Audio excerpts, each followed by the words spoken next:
Bonjour mon ami, hello, je te souhaite la bienvenue, c'est Lucia Léon Félix, coach en stratégie financière et business. Si tu es nouvelle sur cette chaîne, welcome. Si tu es un habitué, welcome back. Ici, je parle développement personnel, entrepreneuriat, business, stratégie financière. Donc, si l'une de ces thématiques t'intéresse, je t'invite chaleureusement à t'abonner à la chaîne. Tu peux également cliquer sur la petite cloche en bas à droite, comme ça tu seras averti par notification à chaque fois que je mettrai en ligne l'une de nos nombreuses vidéos hebdomadaires qui t'apportent du bon contenu comme celle que je m'apprête à partager avec toi dans quelques instants pour booster tes finances, sécuriser tes revenus et surtout te permettre d'atteindre ce niveau de sérénité, de sécurité et de bien-être auquel tu aspires. Deuxième chose, va en barre de description, tu verras un lien, clique dessus, il s'agit d'un tout petit questionnaire super rapide à remplir. Une fois que tu l'as rempli, je t'offre une demi-heure de coaching stratégique gratuit pour mettre en place avec toi tes premiers objectifs, tes premières pistes, tes premières actions pour booster ta vie et te permettre de vivre de manière très concrète la vie de tes rêves. Sans plus tarder, entrons dans le vif du sujet. Aujourd'hui, nous allons parler des États-Unis.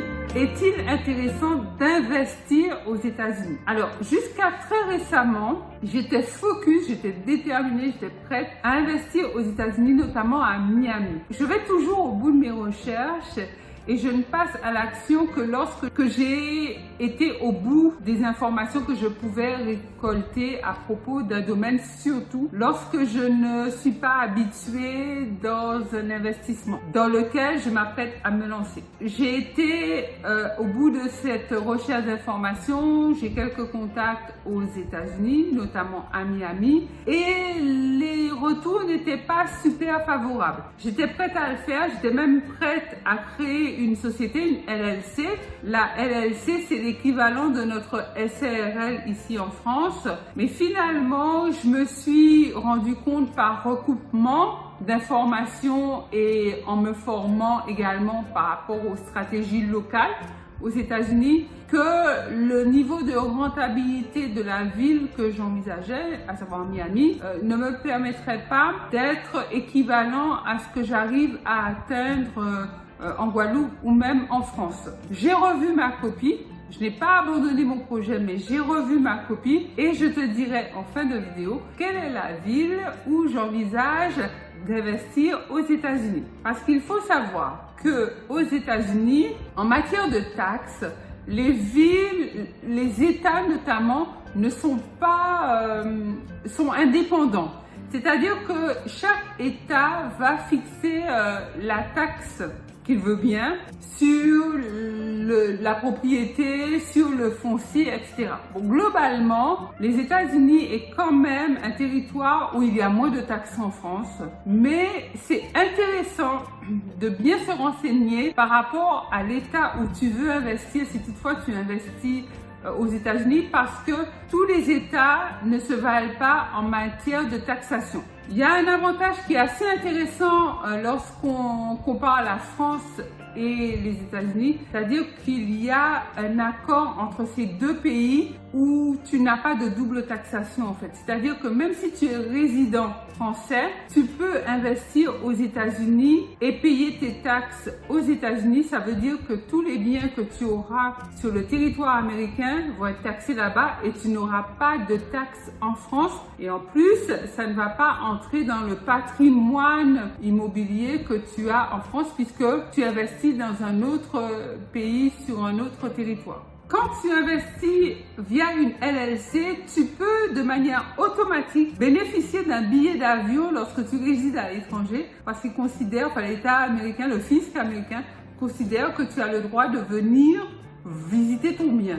Donc autant de biens, autant de billets d'avion. C'est génial. Aux frais de ta LLC, évidemment. Il y a un événement qui a changé la donne de l'investissement aux États-Unis, c'est la crise des subprimes. Donc en fait, tout s'est effondré en matière d'immobilier en 2008 parce que si tu te rappelles bien, les taux d'intérêt ont flambé, les gens n'arrivaient plus à rembourser leurs échéances, leurs crédits.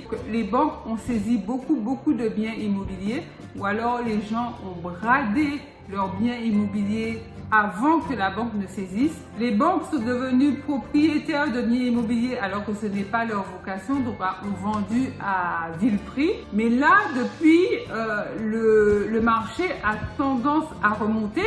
Le marché immobilier américain est haussier, mais encore une fois, tous les États ne se valent pas. Ça veut dire que lorsqu'on prend l'exemple de Miami, Miami est redevenu cher, à vrai dire. Les taxes sont pas super élevées à Miami, mais l'immobilier à Miami est cher.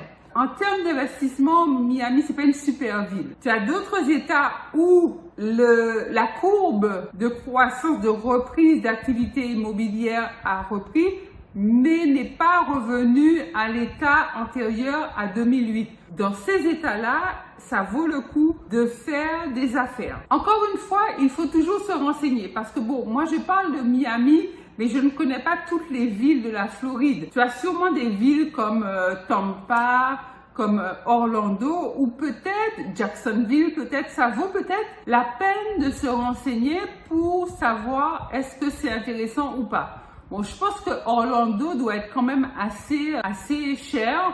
Maintenant, Jacksonville ou Tampa, c'est des villes un peu plus résidentielles, on va dire, un peu plus secondaires, qui sortent de la périphérie des mégalopoles comme Miami ou même Orlando. Donc, peut-être que les prix sont plus attractifs. Chacun doit se renseigner. Tu as des États comme la Californie où là c'est juste improbable. Tu as d'autres États comme par exemple le Texas où c'est intéressant. Les prix sont très attractifs. Selon les États, tu peux faire de super affaires où vraiment faut pas y aller parce que c'est juste le prix de l'immobilier est juste astronomique. Ce qu'il faut savoir également, c'est lorsque tu investis par exemple dans un appartement, une résidence, ça peut être un condo. Il faut bien te renseigner pour savoir si tu as la possibilité de faire de la location saisonnière. Parce que lorsqu'on pense à des villes comme Miami ou même Orlando, on pense tout de suite location courte durée et location saisonnière. Mais tu ne peux pas le faire partout. Tous l'équivalent de nos syndics de copropriété ne vont pas autoriser la location saisonnière. Le principe d'acheter un bien immobilier aux États-Unis, c'est quand même beaucoup plus simple qu'en France. Aux États-Unis, il n'y a pas de notaire, ce sont les avocats qui gèrent tout. C'est, oui, plus simple en fait, mais le fait que ça soit plus simple, c'est-à-dire que tu peux tout faire à distance. Tu peux acheter, signer à distance. Maintenant, le fait que tu fasses tout de manière aussi simplifiée et à distance, ça augmente le risque d'erreur, le risque de se tromper, le risque de ne pas avoir vu la petite phrase qu'il fallait absolument pas louper. En plus, les contrats sont rédigés en anglais. Donc, je te conseillerais que pour ton premier investissement, au moins le premier, soit te faire assister par un avocat. Il y a des avocats bilingues, hein. Il y a des avocats français qui se sont spécialisés, qui exercent aux États-Unis et qui justement, leur clientèle, c'est la clientèle francophone. Donc, qui connaissent bien les lois américaines et qui sont là pour ça, tu les payes pour ça. Donc, effectivement, tu vas laisser un billet sur la table, mais c'est le prix de ta bonne transaction, on va dire. Comme ça, tu feras les choses dans les règles de l'art et tu seras gagnant dans ta transaction. Moi, j'estime que pour le premier bien, il vaut mieux être sur place. Tu sais également que les Américains ont une tendance à... Comment on va dire ça? Ils ont une tendance à porter plainte assez facilement. Donc, plutôt que d'investir en nom propre, je te conseillerais d'investir en société. Les assurances aux États-Unis ne sont pas obligatoires. Une assurance habitation n'est pas obligatoire. Assurer son véhicule, c'est même pas obligatoire, je crois. Une assurance maladie, c'est pas obligatoire. Enfin, les assurances aux États-Unis, c'est pas comme en France, c'est pas obligatoire. Si tu as un locataire, par exemple, qui se coince le doigt, pardon, hein, enfin c'est un exemple, c'est une image. Donc, s'il se coince le doigt dans la porte et qu'il prouve via un avocat, et il en existe aux États-Unis, que ta porte était défectueuse ou que le truc était mal placé, que le gond était pas bien positionné, etc. S'il prouve que son doigt l'handicap et il ne peut plus jamais travailler de sa vie par rapport à son doigt, ben, si l'appartement est à ton nom, tu vois déjà, tandis que si l'appartement est au nom de ta société, c'est contre la société qu'on va se retourner.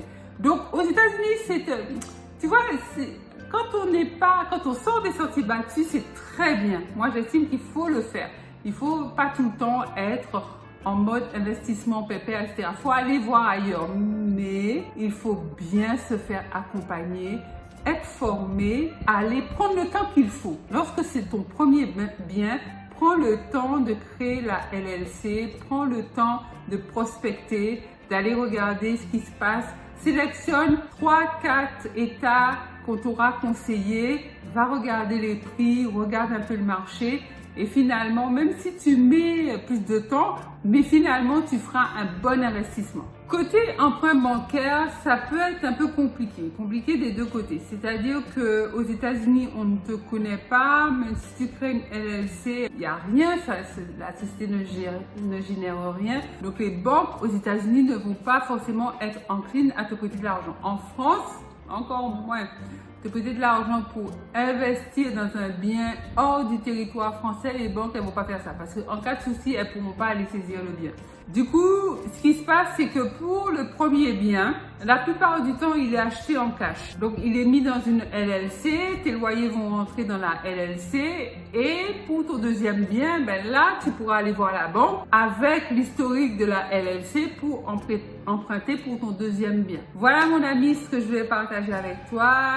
Je t'ai promis de te dire vers quelle ville je suis en train de me tourner pour investir. Il s'agit de Cleveland. Cleveland se trouve dans l'Ohio. Alors, pour te situer, si tu prends la carte des États-Unis, tu pars de Miami, tu prends ton stylo, tu le mets tout droit et tu vas arriver du côté de Cleveland. C'est pas loin de Détroit, c'est au sud de Toronto en fait. Donc du côté du lac Michigan, pour ceux qui connaissent les États-Unis. Et c'est une ville qui a une bonne rentabilité. Le niveau de rentabilité est très bon. Donc voilà, dis-moi en commentaire ce que tu penses. Est-ce que tu as envie d'investir aux États-Unis? Même si c'est pas un projet à court terme, est-ce que tu y penses? Ou alors pas du tout? Je me ferai un plaisir de te lire et de te répondre. Pense à liker cette vidéo, un gros pouce bleu, à partager massivement tout autour de toi, dans tous tes groupes, dans toutes tes connexions auprès de tes amis, etc. De manière à ce que notre belle communauté continue de croître et de grandir. D'ailleurs, tu dois faire partie de cette communauté, donc abonne-toi. Abonne-toi, mon ami, si ce n'est déjà fait. C'est Lucia Léon Félix, coach en stratégie financière et business. Je te dis à très vite pour une nouvelle vidéo. Bye bye.